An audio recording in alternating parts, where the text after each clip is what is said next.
Welcome back to Free Speech Nation. Let's talk about Letters on Liberty, a pamphleteering campaign for the 21st century launched by the Academy of Ideas. Drawing on the tradition of radical pamphlets from the 17th century onwards, these letters promise to make you think twice. A fresh batch is released each month and they come in packs of 3, tackling a wide variety of subjects. I'm delighted to be joined in the studio by Claire Fox and Ella Whelan from the Academy of Ideas. Thank you for coming in to talk about this project. This is a great new idea because, of course, the pamphleteering tradition is something that some people might not know about, but it's great because each individual booklet, it's pocket-sized. You can carry it around with you. Where did this idea come from, Claire? Well, you know, we were stuck in lockdown, and the first thing that happened in lockdown, of course, was that public life got abolished temporarily, and the public got demobilised and told to sit at home. And so there was a kind of, on Academy of Ideas is all about putting on big events and creating a lively debate in the public sphere. And we thought, oh, we need to help create the public sphere again. And actually, pamphleteering was very much the start of public life. If you look at the English Civil War, if you look at the Putney debates, parliamentary democracy was born out of pamphleteering. Yes. The American Revolution, the French Revolution, all had a tradition of pamphleteering. And what it was people who said, well, we need to talk to ordinary people about these issues. It's not just the elite. Yeah. And they wrote popular little pamphlets that were very cheap, and they'd go around and they'd sort of sell them for a penny or whatever. They'd be discussing them in the pubs, in the taverns, in the churches. People would read into each other, rowing over arguments. And so some of the famous pamphleteers like Tom Paine, Milton, in fact, was a pamphleteer. John Lilburn, Freeborn John, all of these kind of people who are associated with creating what we now know to be democratic politics. So that was the kind of idea. Yeah. Well, maybe we need to do this again because we're going to have to rebuild after lockdown. That was what brought it into focus for us. What about people who will say, but I mean, you know, you're talking about a time when we didn't have the internet. Yeah. You know, and now in many ways social media has democratized the public space and people can share ideas more readily. First of all, I'm not remotely opposed to the fact that you've got the internet, and we treat probably Twitter for me, but other social media platforms is a bit of the public sphere. But the truth is only 20% of the British population are on Twitter. Yes. And there's something about the fact that we were denied face-to-face contact. Yeah. That when you were dependent on Twitter, you thought, my God, I actually want to go to the pub and talk to people and argue. And so these felt like this is our commitment to remaking face-to-face discussion and argument, not trolling anonymously on Twitter. Well, I mean, slightly different. But just the only other thing was, it also dawned on me and all of the crowd of us at the Academy of Ideas, small group of us, that we were thinking, God, civil liberties have been taken away and we need to say free speech and freedom. And then you thought, well, I know we stand on the shoulders of giants usually, and we all quote J.S. Mill and everything, but maybe we need to make some new arguments because they weren't cutting through. So this is where Ella, who is the commissioning editor, can say a bit about the kind of things we've remaking the arguments for freedom today. Let's come to you on this, Ella, because I have been very concerned over the past few years in the way in which, precisely what Claire is saying, some of the things I took for granted, some of the liberal values that I thought everyone just shared, we're now having to remake the case for them. Is this something, was this inevitable, or is this something that you saw coming? What's happening? No, I think that's the really important point, is that so many of these, we have one on unshackling intimacy, one on the freedom of the open road, were things that you, on the face of it, take something like sexual freedom, you think everyone talks about sexual freedom like it's a given. Yes. But in fact, with the pandemic, but also in an increasingly censorious discussion around people's ability to have, whether it's flirtation or banter or actual kind of express sexual freedom, there are still some arguments to go over there. And so Ralph Leonard makes his, it was actually a very sexy little pamphlet about what the importance of intimacy, but also the importance of risk in sexual relationships. And so reframing things like that, I mean, also this one by Brian Denny, which is about folk and the radical English tradition, which is in a context of discussions about sovereignty and democracy post-Brexit. Yes. It's looking at how actually things like art and culture throughout the history and throughout English history have been much maligned as sort of nationalistic or patriotic in a kind of in a denigrating way. And actually there's a rich tradition to draw on upon there. So the idea for them is that we take people who, some of them are writers, some of them are lecturers, we've got one by a history teacher, one by a singer coming out, one by a swimmer, of people from all over in all the walks of life who look and say, what is the most important point about liberty for me? Yes. And so the one about the freedom of the open road is actually about the car, and it's about why it's a very interesting pamphlet on why the car is the greatest democratic invention ever. And you don't think about, everyone goes on about how awful and dirty and petrol guzzling cars are and how we should ban them. But actually, when you think about what Hilton Holloway writes about the way in which the car opened the world up for the working class individual who no longer had to rely on their bicycle to and from the factory, but in fact could go anywhere for a job and indeed anywhere for leisure. Those sorts of things of reframing and thinking about why liberty is important. The point that Claire makes, in terms of the way in which I think we take freedom for granted, is that lots of people use the F word, but we don't actually appreciate what it means in the contemporary context. I mean, if you look back through the history of pamphleteering in the 1600s and 1700s, you had pamphleteers, Puritan pamphleteers, with their writing hands cut off, their ears cut off, vicious libeller, and branded into their cheeks. Pamphleting was a dodgy and dangerous business. I mean, we haven't quite had any of that reaction to liberty yet. But you talk about cancel culture all the time, don't you? Yes, exactly. There is a price to pay these days for freedom, but none of us can be complacent. And I was just looking over one of them by Doyle and Cummings on freedom of conscience.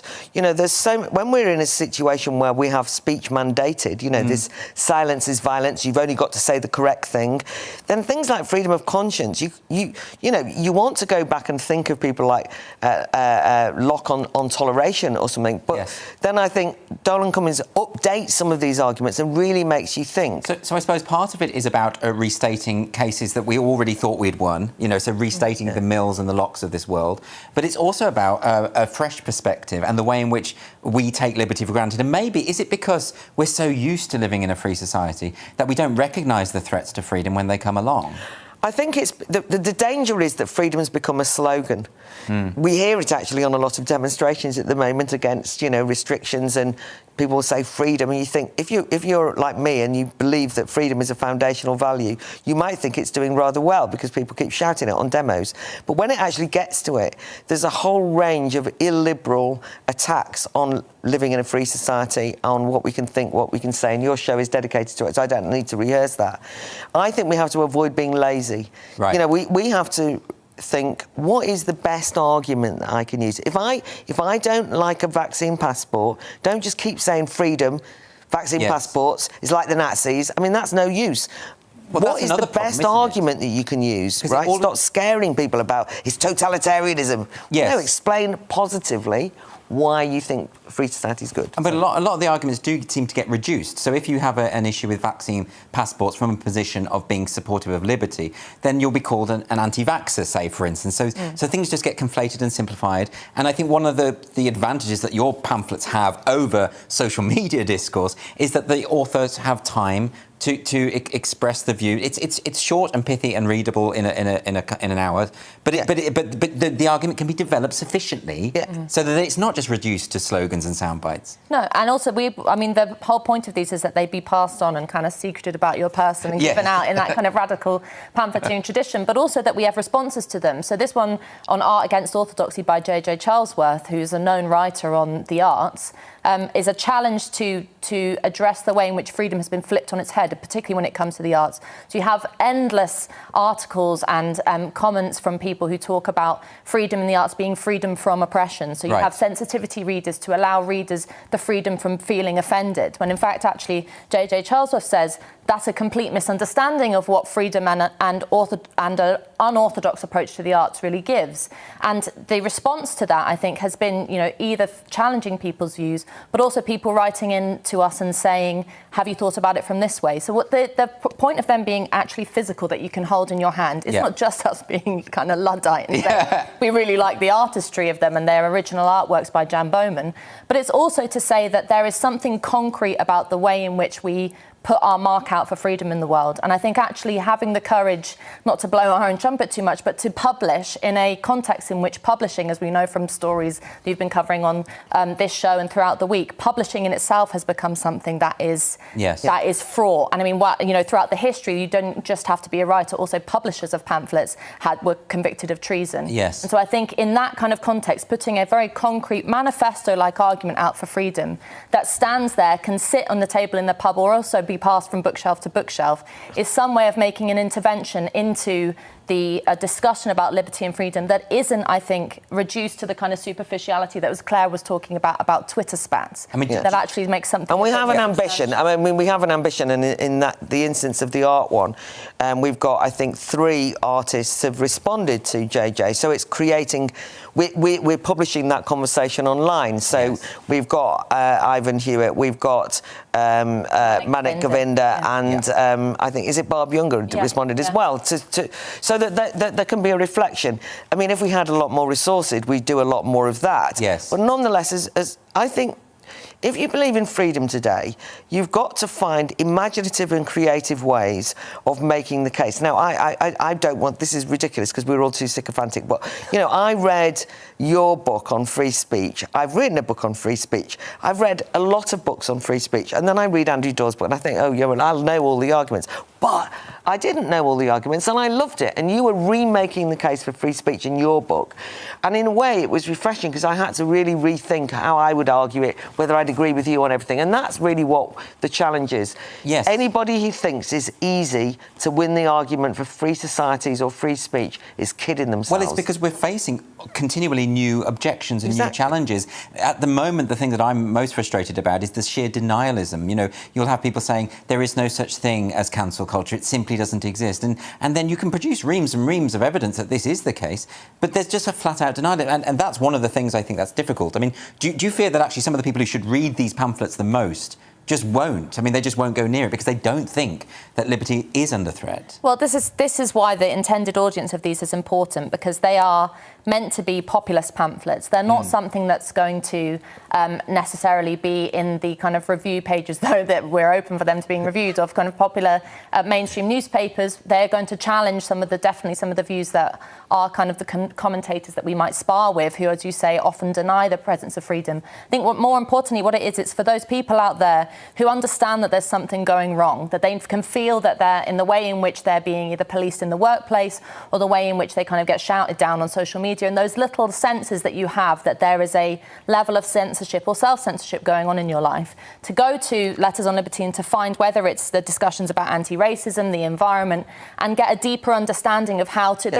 They're kind of weapons. They're weapons in your arsenal to be able to, in an articulate way and in a nuanced way, to fight for freedom, because the reductive nature of discussion today often ends up being woke or anti-woke. Yes, exactly. Censorship is everywhere, or everything's fine, shut up about campus culture. It ends up being very binary. And while I think there's a lot to be said for being hard in your arguments, and these are not a compromise. Yes. And they're not wet. So let's put it that way. They're robust. But they're very robust. But they are a means of saying, how can we? It's actually a way of moving forward. These are like the People's Charter in the 1800s, which the Chartists got their name from and inspired a movement.